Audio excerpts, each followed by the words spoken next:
This is a complete set of Carson City gold coins, all 57 pieces, all the 5s, all the 10s, and all the $20 pieces. I don't have words for this. Hi, Larry Jackson. It's Larry Jackson Rare Coins in Atlanta, Georgia. Awesome, and where are we and what are we doing? We are at the American Numismatic Association Midyear Convention at the Cobb Galleria Center in Cobb County, basically Atlanta, Georgia. Awesome. How would you compare this show to other shows that you go to? Southeastern region is not as strong as some other regions, but it's a very large show for Atlanta. It's one show in Atlanta about every 3 or 4 years, so it does draw a bit of attendance. Obviously, this is right here in your hometown, so it's pretty convenient. 15 minutes from our store in Sandy Springs. Do you have a favorite show that you like to go to? My favorite show of the year is the Fun Show, January of every year. It's probably the largest show in the country. It's attended by about 700 to 800 different dealers, if not more. How many coin shows would you say you go to every year? I average about 25 to 30 shows a year. Wow, so you're getting them in. Quite a few. Is it just all throughout the nation, or are there specific shows that you... Much more east of the Mississippi. I do a few shows in the west and northwest, but just for time constraints, it's so much easier just to do shows east of the Mississippi. Yeah, and your favorite one is still the Fun Show? The Fun Show would be my favorite, just for the size and the fact that it's halfway warm in January. Do you notice any differences between sort of the Southeast market and the West Coast market? With the days of computers and internet and instantaneous trading, it's pretty much the same anywhere you go. It's more at a coin show. It's face-to-face business, which you'll have a better draw in Chicago, Baltimore, Los Angeles. Some of the major shows like the Fun Show in Florida, those shows, they draw a lot more people. Atlanta's like a mid-level show, but it's, my favorite business is face-to-face, not via the internet. Right. And that's a good segue into, if someone is just now getting into coin collecting, they maybe don't even know that coin shows are a thing. What are some of the benefits of coming out here and talking face-to-face with dealers? Well, you get a choice of dealing with 150, 200, 250 dealers, and they're all competing against each other to try to get the customer's business. So you're going to get some very straightforward, blunt, to the point facts, as opposed to where on the internet you're reading, people's internet descriptions. They may not be completely accurate, or they might be a bit embellished. So if you want to do face-to-face business, it's a lot more accurate. Yeah, so I'm getting a sense that you're quite anti-online coin sales. I do no business online. All of our business is face-to-face, and has been for 52 years. We'll shift into a little bit more just general numismatic questions. Do you have a favorite U.S. coin design?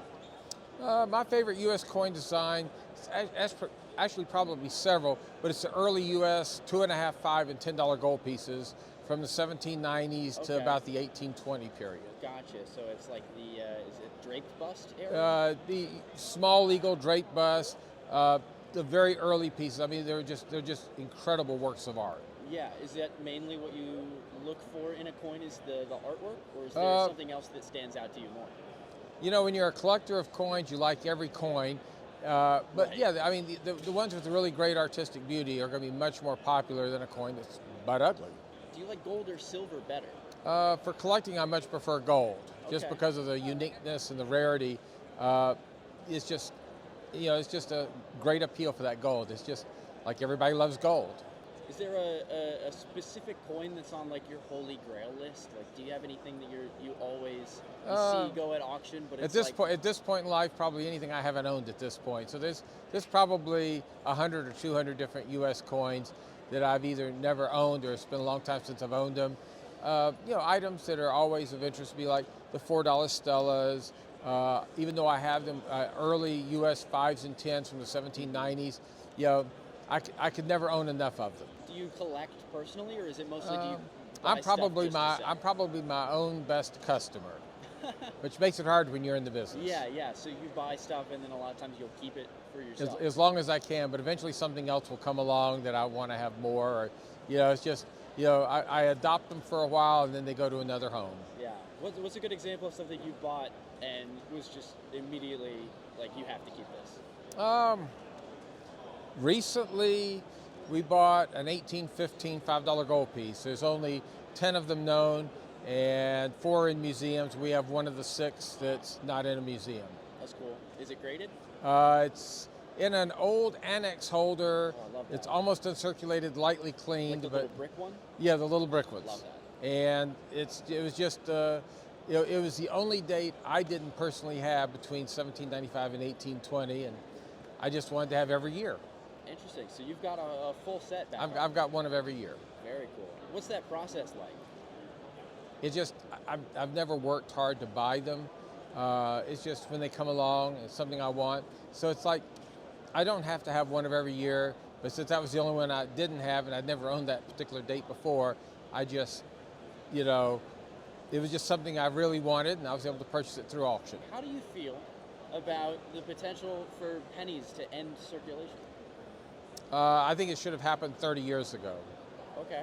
There's just very little need for it. A penny has had so little buying power in the last 30, 40 years. It's more of a nuisance item. Yeah. How do you think that will change the value of other pennies? I think it'll have little effect. Okay. I don't, it's not going to be a great rush to buy 1-cent coins. I mean, Canada ended the 1-cent coins some years ago. Yeah. I haven't noticed any increase in demand for the Canadian coins. Sure.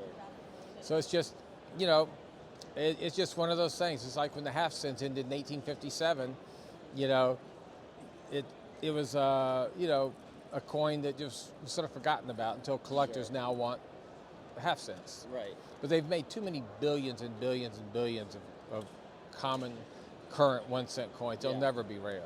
Yeah. You don't think at any point like a 2022 penny will ever gain any value? Probably not. Probably Just not. There's too many billions of them out there. So is there an aspect of coin collecting that you feel is undershadowed that collectors should pay more attention to? Older, rarer coins. There's too much emphasis on all the modern material that's been made in the last 50 years. The older, very collectible coins, things such as like half cents or early half dollars, or your coins, pre-Civil War coins. A lot of that stuff's very inexpensive relative to where it should be. Yeah. But there's so much money going into the modern coins that a lot of the older coins, which are much rarer, are very easily forgotten about. Do you feel like there's somewhat of like you need to be a history nerd to get into that kind of thing? Somewhat so, yes. You've got to, you have to have a collector mentality, and you have to appreciate history, Right. or the artistic beauty of the early coins. What would you give as advice to someone who's just now getting started with coin collecting? What's the easiest way to get started? Find something that you like the looks of, preferably like just get a copy of the Red Book and go through and look at the older coins. Find a particular series that you can afford in a decent grade, and just start from there. Or if you can't make up your mind, just get a nice coin of each type and denomination. Yeah, that's my plan. I'm trying to fill in one of every U.S. coin design at least before I die. You'll have the time. I'll have plenty of time. It's doable. Yeah, and there's not too many that are like super crazy rare. No, I mean, other than a 1796 or 97 To get just the Drake design, Bust I don't half, need I mean, that patterns coin or in low anything. grade's 20 grand now. The 96 quarter is a tough one. I mean, if you want like an 1808 2.5, it took me 35 years to find one, but I finally found a nice one that came in a collection. But that's a coin that I didn't know if I'd ever own. Really? And probably one of the few coins that I haven't owned on the early gold is a 1796 No Stars 2.5. That coin's incredibly rare. I've had a chance to buy some that were, low grade or problems, but I've been the underbidder many times at auctions for those, and I've just never had the chance to buy one at a price that I thought was legitimate. Yeah. So maybe that's on the Holy Grail list. That probably be close. That that's probably would be the one. Yeah. Could you say it one more time? 1796 No Stars $2.5 gold piece. Okay. So yeah, that is pretty specific. I can't imagine they made too They many made $2.5 it's in the hundreds, and there's probably 50 of them in existence. Yeah. A lot of counterfeits too. Oh, I'm sure. I just had someone bring over to my booth. We do a lot of shipwreck stuff over there. Very clearly said copy on it.